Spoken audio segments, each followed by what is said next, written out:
Boa noite, família da fé. Tudo em paz com vocês. Um dia das mães abençoado para todos nós, para quem já teve aí a sua festa, né? Para quem está em casa. E eu gostaria de saber se hoje nós temos alguém que nos visita pela primeira vez. Tem alguém hoje que nos visita pela primeira vez? Não? Bom, mas se tem alguém em casa... tem, opa, legal. Em nome da família da fé, saudamos você com palmas, que você está aqui conosco. Isso é muito bom, muito bom. Nós temos uma equipe aqui de laranja, à minha esquerda, então no final do culto, procura essa galera que ele vai te dar um presente bem bacana, para que você tenha uma boa recordação da nossa igreja. Bom, queridos, uma boa e abençoada noite. Eu desejo do meu coração que hoje nós possamos transformar vidas e corações através da palavra de Deus. Eu agradeço pelo convite, Rossano, Simone, meu pastor. Eu sempre entendo que todas as vezes que eu sou convidado para vir falar, antes o Espírito Santo testificou no coração de todos eles, e aí depois ele me direciona para o que eu devo falar. E hoje nós estaremos falando de um desafio que as famílias vêm tendo ao longo do período, que os desafios da família na era digital.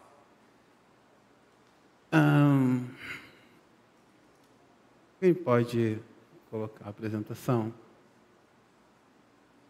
Bom, enquanto vai se colocando a apresentação, eu queria falar para vocês da minha casa. Eu tive um desafio lá, digital. Há 2 anos atrás, a minha mãe, ela foi morar comigo naquele período de pandemia. E a minha mãe, ela aprendeu a utilizar o celular além das fronteiras da ligação. Ela conseguiu utilizar o celular como um smartphone.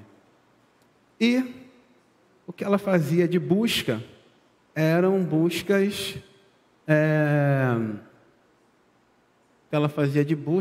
eram as buscas sobre receitas. Minha mãe buscava receitas para fazer para a gente.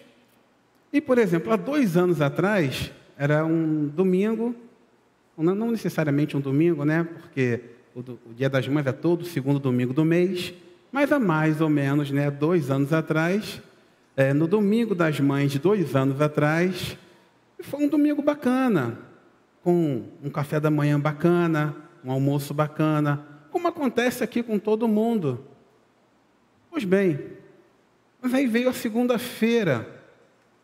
E a segunda-feira, engraçado que também foi um café da manhã bacana, foi um almoço também, que parecia um almoço de domingo. E aí eu pensei, caramba, hoje é segunda, então a gente está tendo Dia das Mães, parte 2. Mas aí, de repente, isso também aconteceu na terça. Ela aprendeu a fazer, por exemplo, um sanduíche de pão de forma com requeijão, com frango. E, de repente, esse era o lanche da quarta-feira. E, de repente, o que eu achei que era parte 3, parte 4, virou a Semana das Mães. E aí foi um desafio, porque como é que você vai resistir? Todo dia, o almoço, a janta, o café da manhã e da tarde era o café da manhã das mães. E, há 2 anos atrás, foi o Maio das Mães lá em casa. E aí a coisa ficou meio complicada, todo mundo acabou passando do peso. E isso foi um desafio da era digital lá em casa que nós tivemos e sofremos as consequências até hoje. Pode acreditar. Bom, mas aí, o digital é bacana, porque eu participei de aniversários, por exemplo. Cantei parabéns pelo WhatsApp. Quem aqui cantou parabéns para alguém pelo WhatsApp? Pô, bacana, né? Olha só, não podia estar lá, cantava parabéns pelo WhatsApp. Tivemos assim muitas reuniões de famílias pelo WhatsApp, pelo Zoom. A própria igreja utilizou a plataforma para fazermos reuniões. E foi muito bacana essas questões da tecnologia, da informação. Bom, mas nem tudo são flores. A tecnologia, ela também fomentou muita coisa complicada. Ela, por exemplo, ela fomentou muito o aumento de distribuição de fotografias privadas na internet. Essa mesma tecnologia fez com que aumentasse vertiginosamente, e principalmente aqui no Brasil, os sites que promovem a infidelidade. Teve um site que declarou que ele estava recebendo mais de 5.000 usuários por dia. E é uma coisa assim bem alarmante, é que o maior público eram mulheres. E aí, o que acontece? Algo peculiar. Essa mesma tecnologia parece que ela utilizou aí dois extremos.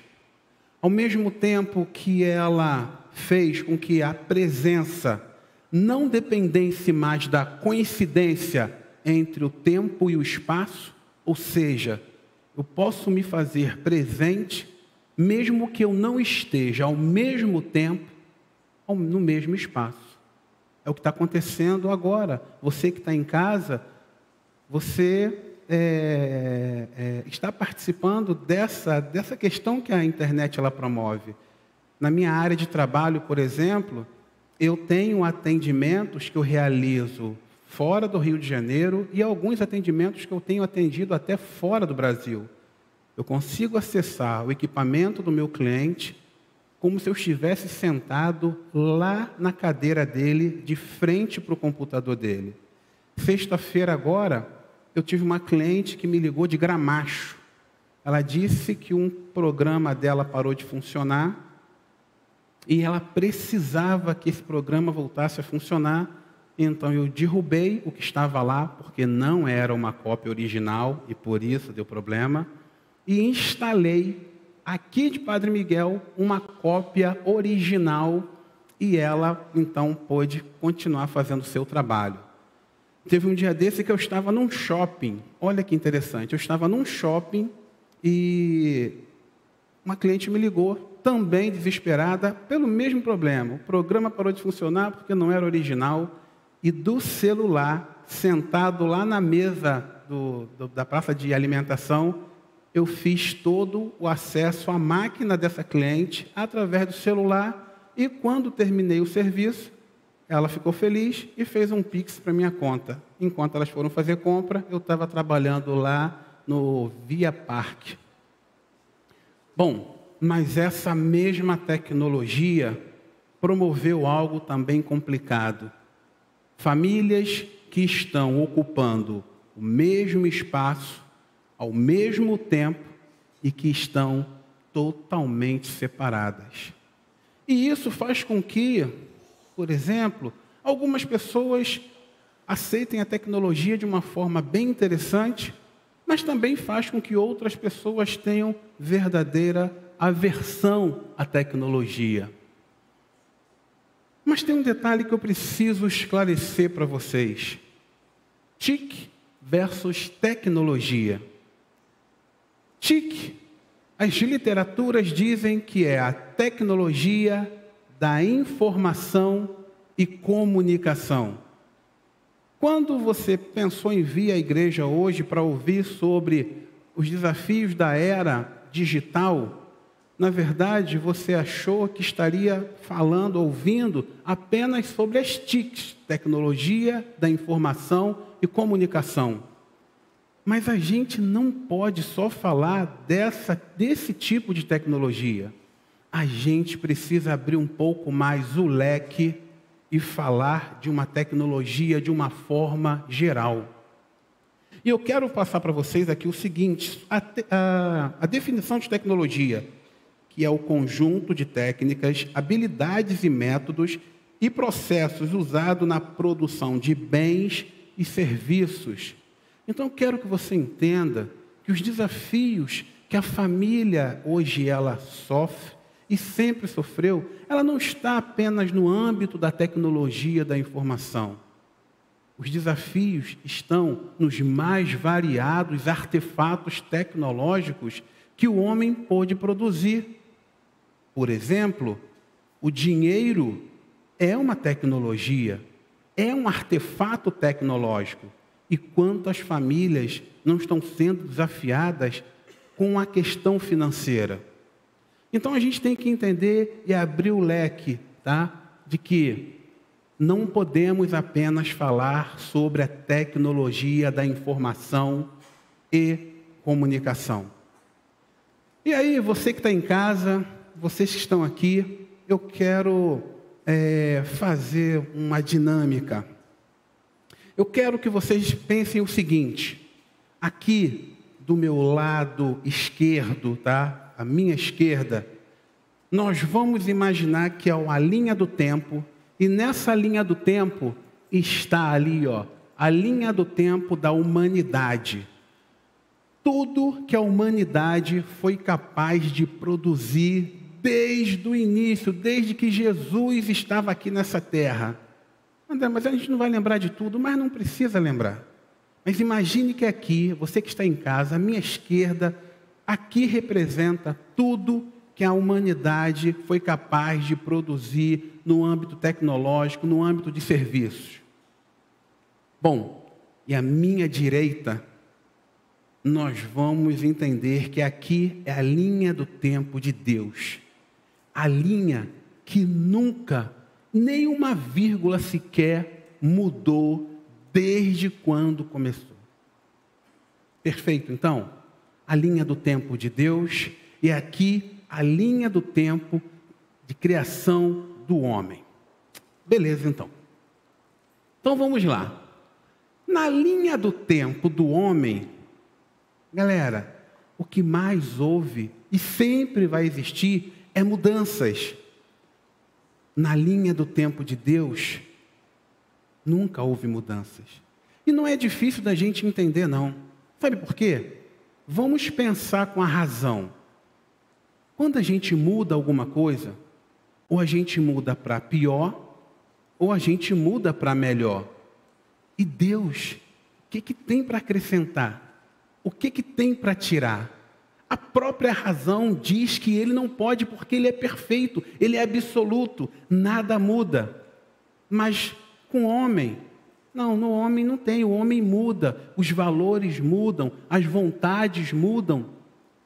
Muda-se os valores, a tecnologia, e precisa mudar. Pensa no carro que o seu avô dirigia. Pensa no carro que você dirige hoje.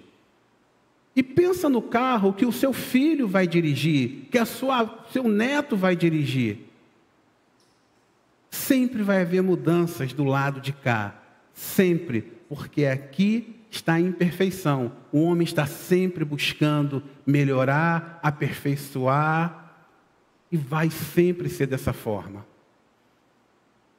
E aí, temos os valores, a tecnologia que está sempre mudando. Imagine, há 20 anos atrás, você falar para alguém que era capaz de conversar de qualquer lugar da cidade, através de um celular. Imagina, há 100 anos atrás, você pensar que poderia, inclusive, se falar com as pessoas. Então, a tecnologia ela veio mudando, veio acrescentando. E são artefatos tecnológicos. Pensa no seguinte, pensa que algum tempo atrás ficaria um tanto complicado botar ar-condicionado aqui na igreja, porque ia ter que quebrar uns buracos grandes para fazer com aquele ar-condicionado maior, aquele de janela, né? E se fôssemos pensar ainda antes, nas igrejas dos nossos bisavós, por exemplo, nem isso era, tinha que ser o ventilador. A cadeira que você está sentado é um artefato tecnológico, porque alguns anos atrás era um banco de madeira, e alguém pensou que essa poltrona macia não precisava estar só dentro de um cinema, poderia fazer parte de uma igreja. Entende? Então a tecnologia, ela avança, ela muda, ela se aprimora, e isso faz parte do contexto humano. Olha, existe um poeta, e esse poeta, ele falou algo sobre as mudanças. Ele se chama Luiz Vaz de Camões, e ele representa e define bem o lado esquerdo da nossa igreja hoje. E ele diz o seguinte: mudam-se os tempos... Mudam-se os tempos, muda-se as vontades, muda-se o ser, muda-se a confiança, todo o mundo é composto de mudanças, tomando sempre novas qualidades. Continuamente vemos novidades, diferente em tudo da esperança. Do mal ficam as mágoas na lembrança, e do bem, se algum houve, as saudades. E aí ele continua, e aqui ele deixa claro que tudo muda. Então, enquanto essa coluna da esquerda está sempre mudando, a coluna da direita, ela está imutável. Mas entenda o seguinte: o que foi produzido aqui, ele não é um negócio ruim, mas a gente acessa ele de uma forma equivocada, e é isso que nós vamos estar falando agora. E aí, eu não consigo ver a tela lá do outro lado, por isso que eu tenho que ficar vendo aqui. Na linha do tempo de Deus, nós temos algumas declarações que falam sobre a sua imutabilidade. Na linha de Deus, nós temos, por exemplo, eu não coloquei aqui na minha folha, então eu vou precisar descer para poder ler. Então, nós temos lá em Romanos 1:23, e mudaram a glória do Deus incorruptível em semelhança da imagem de homem corruptível. Então, aqui, se eu falei de um poema que falava das mudanças que sofremos todos os dias, aqui eu estou falando apenas da palavra de Deus e atestando que nada muda. Aqui nada muda. Depois nós temos Hebreus, que diz: eles perecerão, mas tu permanecerás. Eu não estou conseguindo ler. Eles permanecerão, mas tu permanecerás, e todos eles, como roupa, envelhecerão, e como um manto os enrolará, e serão mudados, mas tu o és o mesmo, e os teus anos não acabarão. E no final, Tiago, ele nos diz o seguinte: toda a boa dádiva e todo o dom perfeito vem do alto, descendo do Pai das luzes, em quem não há mudança nem sombra de variação. Então, vejam só, nós temos tudo que o homem foi capaz de produzir aqui do lado esquerdo, toda a tecnologia, todos os avanços, todos os serviços. Do lado direito, nós temos a palavra de Deus, que é a mesma e não muda em ponto algum. E agora, eu quero mostrar para vocês como é que essa linha do tempo funciona, através de uma passagem. E essa passagem fala sobre a mulher do fluxo de sangue. A Valdilene, eu estava conversando com ela, ela falou: cara, como é que você vai incluir tecnologia na mulher do fluxo de sangue? É meio complicado isso. Eu não sei se a câmera vai me pegar, mas eu preciso descer para eu poder ler com vocês. Então, olha só, a mulher do fluxo de sangue. Essa história é uma história muito conhecida, todos conhecem. Uma mulher que teve durante 12 anos um fluxo de sangue que não parava. E como é que aconteceu? Olha só, havia já 12 anos, padecia de um fluxo de sangue. olha só, ela gastara com os médicos todos os seus haveres. Por nenhum médico pudera ser curada. E antes, indo a pior. Então, isso foi o que aconteceu com a mulher do fluxo de sangue.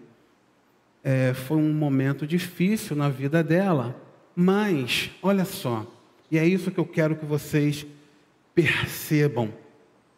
Eu não estou dizendo que aqui do lado esquerdo só tem problemas, porque toda hora está mudando. O carro do nosso avô era complicado, mas o nosso carro hoje é bom pra caramba, não é? Então, eu não estou falando que a gente não vai lançar mão do que o homem está produzindo. A problemática é a forma pela qual nós estamos lançando mão dessa tecnologia. O mundo, ele utiliza-se dessa tecnologia pela tecnologia. Ele usa a tecnologia da forma que ele bem entende, ele usa através da lógica que para ele parece certo. E esse é o grande problema. Quando nos tornamos cristãos, nós não precisamos parar de olhar para aquela tecnologia que nos fascina, mas nós precisamos olhar para essa tecnologia através da lente daquele que nunca muda.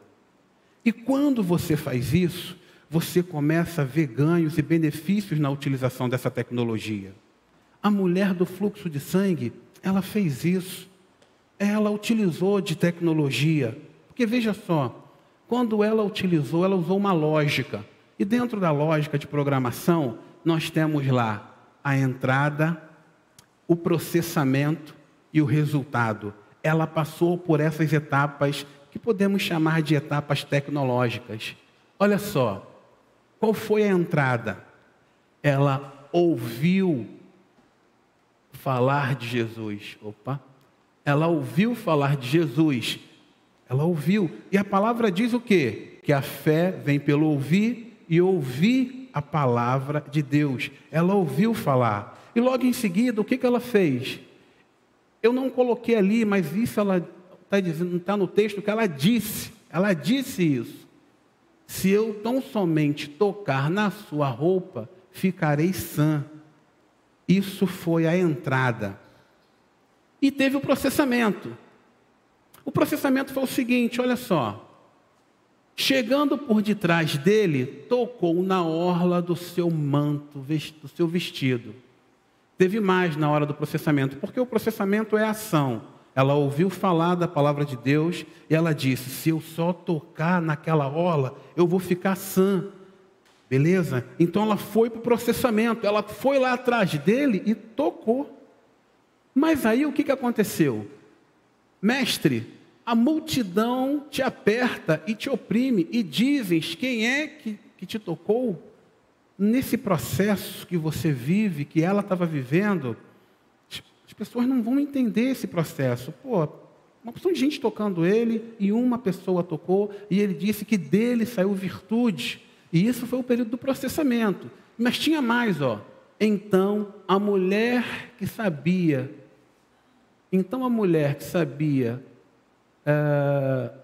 o que lhe tinha acontecido, temendo e tremendo, aproximou-se e mostrou-se diante dele e disse-lhe toda a verdade.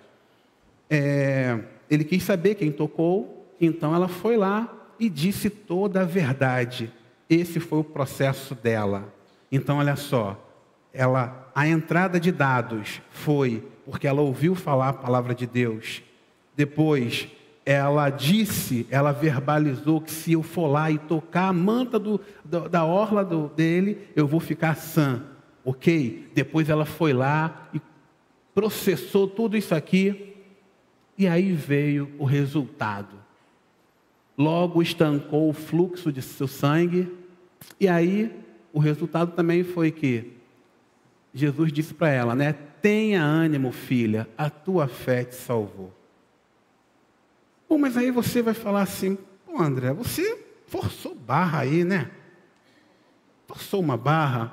Olha, eu não sei se eu forcei uma barra aqui não. Sabe por quê?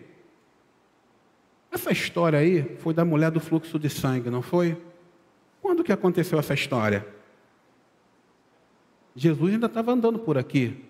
Então isso já tem tempo pra caramba, não tem? Mas você lembra que eu disse que aqui está sempre mudando?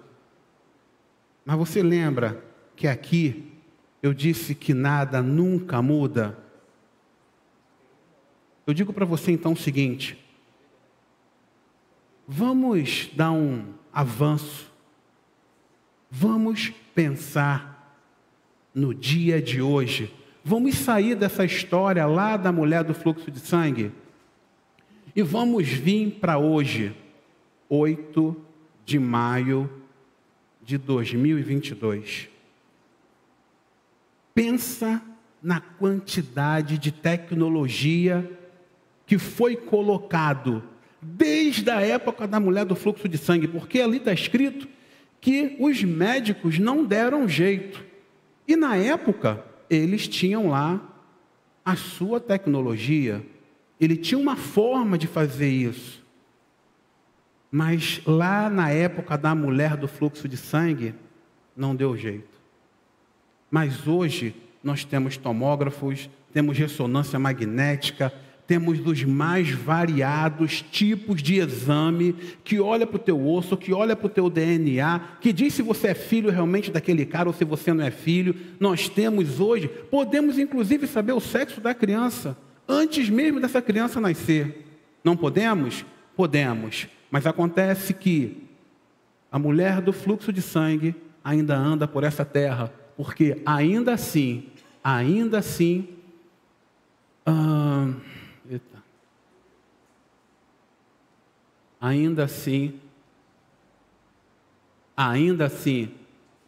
muitos homens e muitas mulheres têm gasto muito e os médicos continuam dizendo, não tem jeito.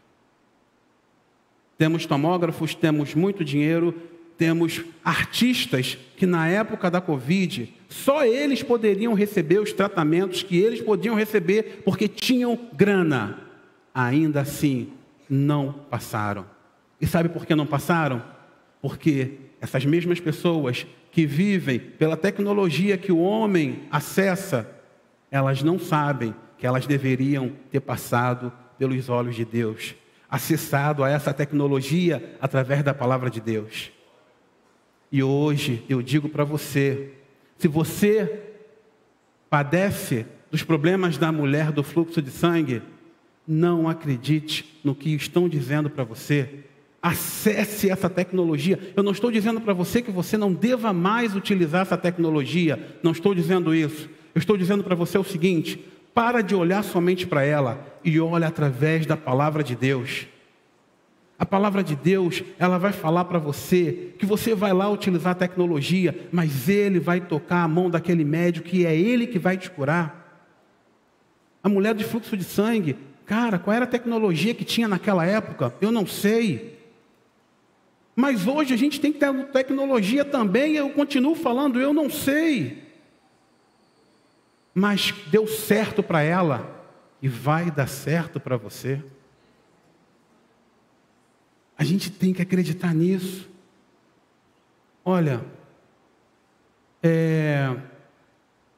todo tipo de tecnologia que o homem produz é bom. Não estou desmerecendo, eu mesmo sou um usuário, eu trabalho com essa tecnologia, mas eu vou falar para você que tem dias lá na minha bancada que eu falo, Deus, opera, porque eu nem sei o que eu vou fazer aqui. Eu já tive casos de eu sair da casa do cliente com o computador dele no braço. Eu falei, Deus, nunca vi essa máquina. E aí eu cheguei lá na bancada, fui para a internet, porque sempre tem alguém falando sobre aquilo. Nem em site americano eu achei alguém abrindo aquela máquina. Mas Deus me direcionou e eu abri aquela máquina, fechei aquela máquina e entreguei para o cliente. Eu não estou falando que nós não devamos olhar para a tecnologia. Eu estou apenas dizendo que você não deve acessar diretamente essa tecnologia. Aumentou os casos de acesso à pornografia. A pornografia é uma coisa que já é recorrente. Mas se você, antes de clicar naquele botão, se você acessar a verdade absoluta, você vai usar essa tecnologia de uma outra forma. O dinheiro, que é um artefato tecnológico, se você usa o dinheiro pelo dinheiro, você gasta demais, você recebe esse dinheiro, muitas das vezes de forma equivocada ou de forma inadequada, mas se você passar a utilizar essa tecnologia chamada dinheiro através da palavra de Deus, você vai saber o que fazer. Você vai saber como deve ganhar o seu dinheiro. Você vai saber como você deve gastar o seu dinheiro. E você vai saber o quão generoso você pode ser. Mas o mundo está sempre olhando a tecnologia pela tecnologia. Bom, essa foi a história da mulher do fluxo de sangue. Uma mulher que, na época dela, não teve tecnologia para curá-la. E hoje a gente continua na mesma batida. Cara, mas eu quero contar para vocês uma outra história. A história é um negócio bacana, né? A história desse homem aqui, Bill Wilson. O ano passado eu tive a oportunidade de ler um livro chamado O Poder do Hábito. Esse livro foi escrito por um repórter do New York Times e é um livro que tenta explicar de forma científica como nós adquirimos os hábitos e como nós podemos deixar de ter estes mesmos hábitos. E não é um livro cristão, não. O cara é bem cético mesmo e ele explica de uma forma científica como os hábitos começam e como esses hábitos eles podem acabar. Mas olhem só, isso eu vou ler porque eu não queria perder nenhum detalhe dessa história. Então eu falei, não, eu vou ler a história lá na hora porque eu não quero perder nenhum detalhe. E olha só, esse repórter que montou esse livro de uma forma bem científica, quando ele fala desse cara, ele começa falando assim, ó, em 1934, onde nasceu um dos maiores e mais bem-sucedidos projetos de mudança de hábito em grande escala. Guardem isso, isso vai ser importante. Aonde nasceu um dos maiores e mais bem-sucedidos projetos de mudança de hábito em grande escala. Isso foi esse cara cético que está fazendo um trabalho científico e ele falou que foi o trabalho mais bem-sucedido. E ele ainda diz mais uma coisa sobre essa história. Ele fala assim, então, num episódio que já foi narrado em milhões de encontros em lanchonetes, centros comunitários e porões de igreja, a história desse Bill Wilson já foi falada em vários e vários lugares. Por isso que ele disse que foi a história de um projeto de mudança de hábito mais bem sucedida. Bom, então esse Bill Wilson é o seguinte, ele era um alcoólatra. Inclusive, ele sofreu alguns acidentes. Uma vez ele bateu com um carro e estava com um filho dentro. E aí ele se assustou, foi para uma clínica de reabilitação e voltou. Continuou bebendo.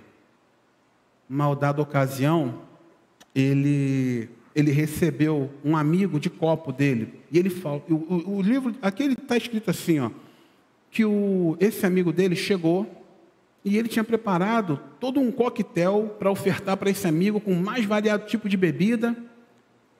E o amigo disse que não ia beber. Disse. E o que o amigo disse para ele? Disse assim, ó, eu tenho religião, disse o amigo. Foi o que o amigo disse para ele. E o amigo não bebeu. E aí o amigo falou para ele assim, ó, ele falou sobre o pecado e a tentação. Isso foi um amigo desse Bill que disse para ele. Ele falou sobre o pecado e a tentação, o inferno e o diabo. Perceba que você está no fundo do poço. Admita isso, disponha-se a entregar sua vida nas mãos de Deus. Isso foi o amigo que disse para esse Bill, porque o Bill montou um maior banquete lá de bebidas e o cara falou, não vou beber. E o livro diz que depois que o cara foi embora, o Bill tomou tudo que estava lá para não desperdiçar. Mas um belo dia, Bill tomou todas, saiu de carro de novo, bateu de novo. Só que dessa vez ele estava sem o filho dele. E aí, no acidente, a maior parte da batida pegou aonde o filho dele poderia estar. E isso assustou ele muito. E aí, mais uma vez, ele foi para uma clínica de reabilitação. E aí, olha só o que aconteceu. Nesse auge, nesse período que ele estava na clínica, bate a chamada abstinência. E aí o livro diz assim, o Wilson começou a se contorcer, passou dias tendo alucinações, as dores de abstinência o faziam sentir como se insetos estivessem rastejando por sua pele. Então, no auge do seu sofrimento, ele abriu a boca e disse, se existe um Deus, que ele se mostre.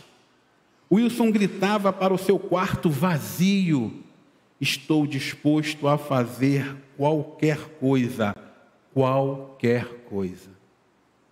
Nesse instante, como ele mesmo descreveu, depois, uma luz branca inundou seu quarto. A dor passou e ele sentiu como se estivesse no cume de uma montanha. Estava soprando um vento que não era de ar, mas do Espírito. E então me veio a revelação súbita de que eu era um homem livre. Isso aconteceu com Bill, dentro da clínica de reabilitação. Para e avalia. E aí olha só o que acontece. Bill Wilson jamais tomaria outro gole de álcool durante os 36 anos seguintes até morrer em 1971. Queridos, Bill Wilson foi o homem que fundou os Alcoólicos Anônimos. Mas tem mais uma coisa que eu preciso falar para vocês sobre os Alcoólicos Anônimos. Os Alcoólicos Anônimos, ele se tornou um componente cultural incorporado em programas dos mais variados tipos de vício. Os Alcoólicos Anônimos, ele se tornou referência para tratar vício de videogame, vício de pornografia, vício de os mais variados vícios. Tá, André, mas e aí? Olha só, as técnicas do grupo, isso aí é o que o repórter fala. As técnicas do grupo oferecem, em diversos aspectos, uma das fórmulas mais poderosas de mudança. Que fórmula é essa? Cara, olha só o que acontece. Tudo isso é um tanto inesperado, pois o AA não tem praticamente nenhum embasamento científico ou métodos terapêuticos mais aceitos. A medicina não aceita as metodologias do AA. O alcoolismo, é claro, não é apenas um hábito, tá? A gente entende isso. É um vício físico com raízes psicológicas e talvez genéticas. O interessante no AA, no entanto, é que o programa não aborda diretamente várias das questões psiquiátricas ou bioquímicas que, segundo pesquisadores, muitas vezes estão no cerne daquilo que leva o alcoólatra a beber. Na verdade, os métodos do AA parecem ignorar descobertas científicas e médicas de um modo geral, assim como os tipos de intervenção de que muitos psiquiatras dizem que os alcoólatras realmente precisam. Galera, isso aqui é uma história que aconteceu. Pô, André, mas o que tem a ver isso com tecnologia? Bom, a mulher do fluxo de sangue tinha lá a tecnologia da época, né? Aí a gente avança e vem para 1934. Pensa no que tinha de tecnologia na época para poder tratar um alcoólatra. Ele estava lá numa clínica que foi produzida pelo lado esquerdo da nossa igreja. Mas, mais uma vez, quem resolveu foi o momento em que ele decidiu olhar para essa tecnologia através da palavra que nunca mudou. Nunca mudou. E olha que o vício do alcoolismo não é um mero hábito. Tem problemas graves. Mas por que a medicina não reconhece? Não reconhece porque no cerne da fundação do Alcoólicos Anônimos está um homem que teve uma real experiência com Deus. Pensa numa clínica de reabilitação hoje. Ela padece dos mesmos problemas de 1934 e hoje a tecnologia está muito mais avançada. Mas o mundo não enxerga isso. O mundo, ele entende que nós temos que viver daquilo que o mundo vive. Mas nós que aceitamos a palavra de Deus nas nossas vidas, não precisamos deixar essa tecnologia, porque é bom ter um smartphone, é bom ter um ar-condicionado no carro e no quarto, é bom ter uma TV a cabo, é bom ter uma cadeira do papai que fica tremendo lá e você relaxa. É bom. Mas se nós usarmos a tecnologia sem passar pelo filtro da palavra, a gente vai chegar no fundo do poço. E é um fato. É o que acontece. Olha, eu não sei qual é... No caso do Bill, a abstinência fez ele chegar ao auge do desespero. Eu não sei o que está fazendo você que está aqui hoje, ou você que está nos assistindo, eu não sei o que está fazendo você chegar no auge do seu desespero. Eu não sei se é o seu casamento, eu não sei se é o seu filho, eu não sei se é o seu emprego, eu não sei se é a sua saúde, eu não sei o que está fazendo você chegar no auge do seu desespero. Mas o que eu sei é que se você continuar tentando usar todas as mais variadas tecnologias produzidas pelo homem e você não olhar para a palavra de Deus para ter esse verdadeiro acesso, você vai continuar da mesma forma. Isso é um fato. Minha filha tinha 2 anos, quando um dia eu estava tomando conta dela e apareceu uma série de placas vermelhas na pele da minha filha. Uma série de placas vermelhas. Eu saí correndo para o hospital. Quando eu cheguei lá, eu falei, doutora, olha o que está acontecendo com a minha filha. A doutora pediu para eu ter calma, pediu para que no dia seguinte eu fizesse um exame de sangue na minha filha. E foi diagnosticado por uma doutora da AMIL, foi diagnosticado na minha filha urticária crônica. A minha filha disse à doutora, palavras da doutora, paz, sua filha vai ter que tomar remédio para o resto da vida. Na época eu confesso que eu não entendi muito, porque... Não entendi não, eu aceitei, porque eu pensei, se vai tomar remédio para o resto da vida, tudo bem, vai viver, vida que segue. Mas, desde quando eu decidi aceitar Jesus como meu Senhor e Salvador, eu decidi realmente frequentar o secreto do meu quarto, eu decidi realmente entregar o meu coração para Ele. E um dia eu estava aqui na igreja numa Santa Ceia. E o que aconteceu? Eu estava participando da Santa Ceia, não estava nem pensando na minha filha, não estava pensando em nada, só estava pensando na Santa Ceia. E eu escutei uma voz, que eu deveria dar o cálice para Amanda. Eu confesso que eu fiquei, dá o cálice? A gente não tem o hábito aqui de botar água santa, caneta santa, e eu estava entendendo que aquilo era meio que isso. Vou dar o cálice para Amanda, mas eu obedeci. Eu desci lá do mezanine que nós temos e fui até o 3º andar. Coincidentemente, a Valdilene tomava conta da Amanda nessa época pela idade, e eu falei para ela, olha, dá o cálice para Amanda. E a Valdilene deu o cálice, não entendeu nada, mas deu. E depois de um tempo, eu simplesmente perguntei assim, do nada eu perguntei, Valdilene, você tem comprado os remédios de urticária da Amanda? E a Valdilene falou para mim, André, eu não cheguei a comprar, ela nunca mais teve placas vermelhas. E a Amanda já fez diversos exames de sangue para outras coisas e nunca mais foi diagnosticada com urticária crônica. Queridos, olha só, eu não estou negando a tecnologia, mas eu aprendi que eu posso acessar a tecnologia pelas lentes da palavra do meu pai, que nunca mudou. Sabe o que meu pai fez com a Amanda?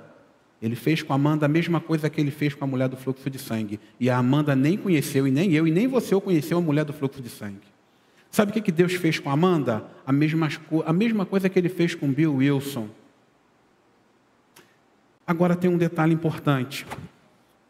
O mundo vive por aqui. Os cristãos devem viver olhando daqui para lá. Mas nós temos um desafio, que é não tentar fundir essas duas coisas. Esse é o nosso maior desafio.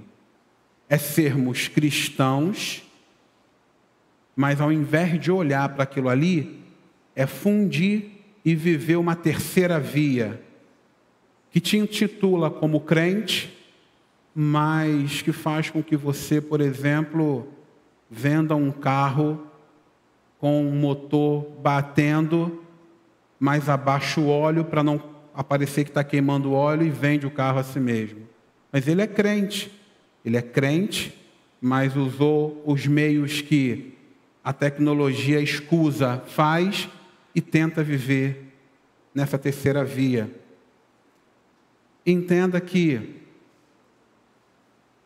mesmo você que ainda não aceitou a Jesus, você que está em casa, essa mensagem também é para você.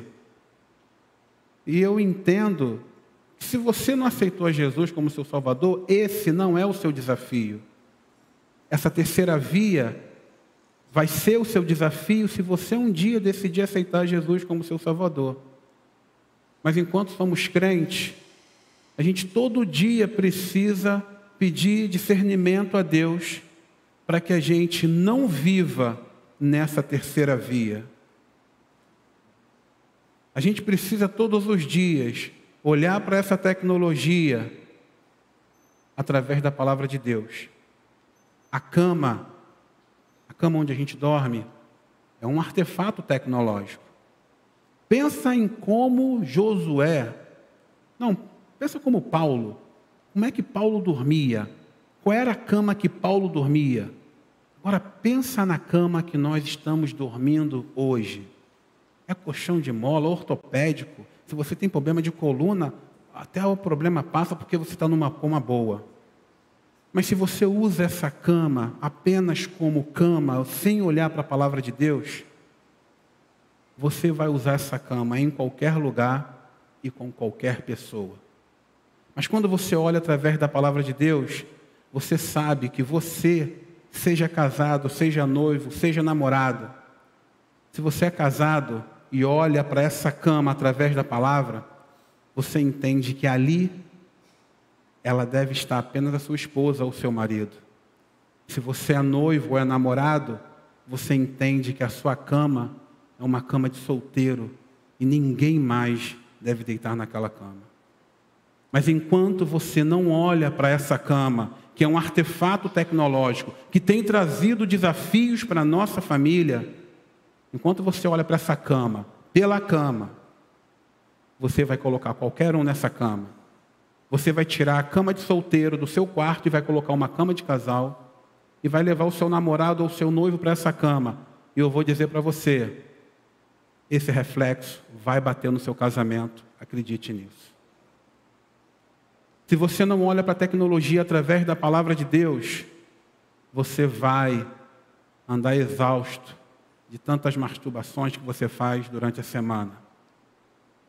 Se você não olhar a tecnologia através da palavra de Deus, você vai perder o seu filho, porque ele está vendo o que você está fazendo. A palavra de Deus, ela precisa, ela necessita ser a lente dos nossos olhos para todo tipo de acesso. E eu estou dizendo isso para mim, porque constantemente a minha mente tenta me fazer viver na terceira via. Se você não olhar para a palavra de Deus, se você não olhar para essa tecnologia através da palavra de Deus, mulheres, o seu WhatsApp vai chegar mensagens de amigos que simplesmente estão falando bom dia, coisa que seu marido não fez talvez hoje. Vai chegar no seu WhatsApp mensagens do tipo: o que está acontecendo com você? Você é uma mulher tão bonita e não está sendo valorizada. Até que esse WhatsApp vai fazer em você algo que tem acontecido aos montes. Você vai criar um relacionamento emocional. E aí você começa a pensar que talvez o autor desses textos seja alguém melhor do que o seu marido. Tudo que o homem criou vai mudar e está mudando. Isso não vai parar. A mulher do fluxo de sangue, daqui a 100 anos, vai existir, acreditem, e a palavra vai ser a mesma. Então, queridos, o desafio da família não está em si na tecnologia. O desafio da família está em como você vai utilizá-la. E a forma correta e a única forma é através da palavra de Deus. Ela nunca vai mudar. Ela vai tratar você como tratou a mulher do fluxo de sangue, como tratou o Bill, como tratou a Amanda. E não importa se daqui a 100 anos a medicina vai fazer você viver 150 anos. Não importa. Mesmo aos 150 anos, vai ter problemas que a medicina não vai resolver. Mas a palavra de Deus, ela nunca vai falhar. Queridos, eu desejo a todos vocês uma noite abençoadora. Que essa mensagem possa ter penetrado no coração de vocês e que ela verdadeiramente traga transformações. E que cada um de vocês possa sair daqui com um desejo, que é a missão da nossa igreja: levar as pessoas a terem um relacionamento cada vez mais profundo com a palavra de Deus. Queridos, uma boa noite a todos. Okay?